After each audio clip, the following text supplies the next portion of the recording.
welcome back to the homestead. So I realized when I was putting clips together that I didn't really have a good intro for all the things that are happening. So in this video, don't mind the horrible outfits, but we did a lot of harvesting and I wanted to showcase some of those points in the last few weeks. So the first few clips are me harvesting a bunch of the greens, so the chard and the kale, and I gifted a bunch of that chard to friends and work colleagues. And then we dehydrate some kale and make kale chips, which were super delicious. I think I still have a few more, which I now want to go eat.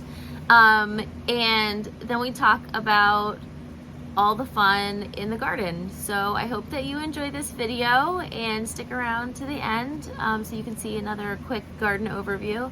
The garden is looking great and I'm feeling really proud, and even though there have been a lot of mishaps so far this season, I'm super excited and I can't wait. I still haven't put pumpkins in yet. I'm such a slacker. So I'm probably not gonna have pumpkins this year, but we'll get there. I promise we'll get there. If you have any tips or tricks that you'd like to share, please put them in the comments and I will see you on the back end. Bye!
morning.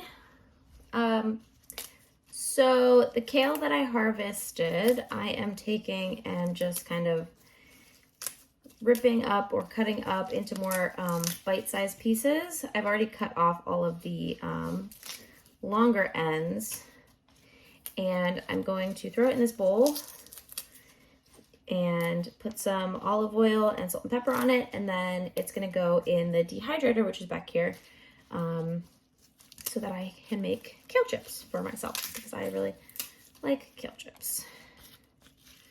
I try to kind of get some of the stalk out of the middle of the greens. I don't know if that's a preference, but I just have always done it that way, so.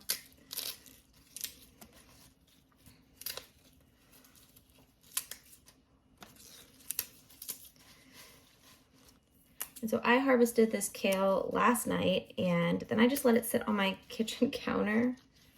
That is lettuce that got thrown in there. And it did fine overnight. Our house was pretty cool last night, so it didn't wilt or anything. I have already rinsed it pretty well in the sink. And then, like I said, I went through and took all of the big stems off. Found a beetle while I was doing that. I think he was living his best life last night, eating one of our kale leaves.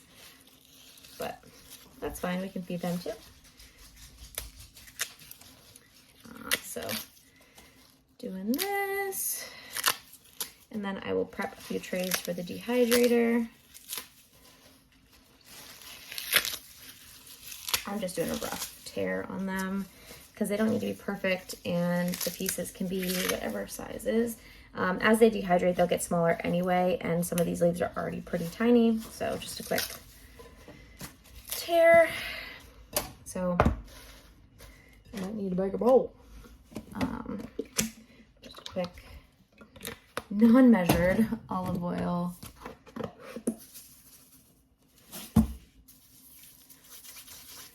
Salt, and where's my pepper?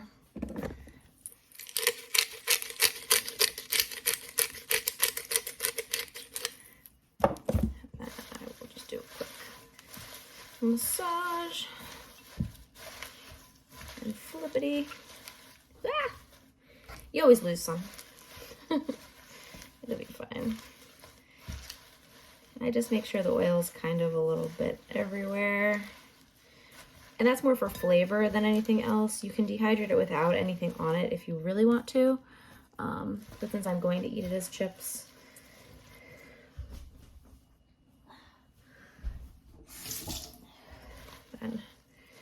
okay, so these are my dehydrator trays. I have the Kasori dehydrator, compliments of my mother. She got it for me for my birthday in April, and I have only used it for fruit so far, but I'm excited to try this and see how it goes. I'm going to try to get these on as even a layer as possible. I don't want to overstuff them. And then as I fill them, I will just slide them in if I can figure out the right direction for my trays.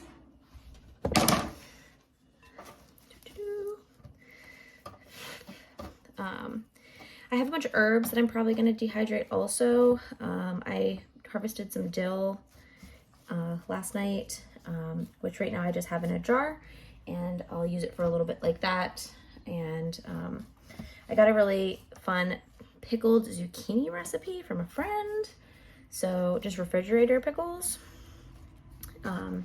So I might try that with some of my dill. So my dehydrator has 6 trays. We're gonna see if I need more than that. I don't think I will. But I'm trying to keep everything as kind of spread out as I can and even. I'll pull these out just in case I need them. I don't think I will. I think I'm gonna need 5.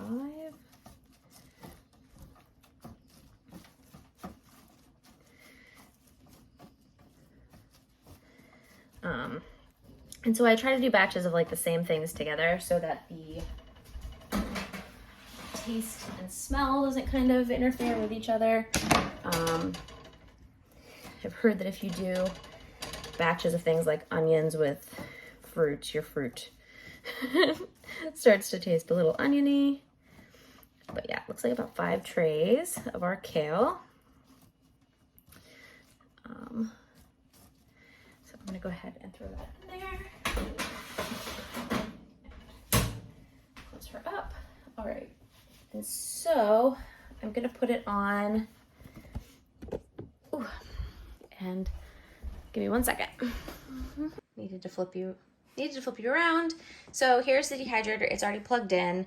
I looked up a quick recipe here. So temp time for 145 start. So I'm gonna run it at 145 for an hour. This has 3 on it, but that's fine. I'm gonna run it for an hour, and then I'm gonna lower the temperature to about 115 and do it for another 3 to 4 hours after that. You see my reflection of my dog? He's hanging out, but here we go. We've got 5 trays in. We'll see how it comes out. I'll show you what the outcome is. Hi again. Probably have kale all in my teeth. So it's been a few hours and the kale is done. I forgot to get a shot of it all on its tray. So this is 5 trays now of dehydrated kale. It is very crunchy. It is delicious. So I just did salt and pepper, but you can do all sorts of different seasonings to your liking. And it only took a few hours in the dehydrator. You can also do it in the microwave super quick and in the oven. So if you're looking for something to do with kale, this might be a good option. I hope to dehydrate more stuff soon, but until then, I'll see you later. Bye. Good morning. It's early Thursday, July 21st. I'm in rough shape. But this morning I was in the garden and I started pulling up because there were only a few icicle radishes because they were starting to flower. And I was like, oh, well, maybe I should pull them. I didn't realize that they would get this big. And I have, whoop, don't mind the icky leaf that's stuck to it. Hold on. Yay! So most of them are smaller than this one. I think this is the biggest one. Maybe there's one more. Yeah. Aha! So I got probably like 5 or 6. And I'm going to cut the tops off and wash them up and hopefully have them with dinner here in the next few days. Oop, I'm falling over. And I will have another garden tour here soon because lots of things are happening and lots of harvests can happen. So happy Thursday. Hello again. So I'm not going to do a full garden tour, but I just wanted to do a quick shot of how magnificent the garden looks these days.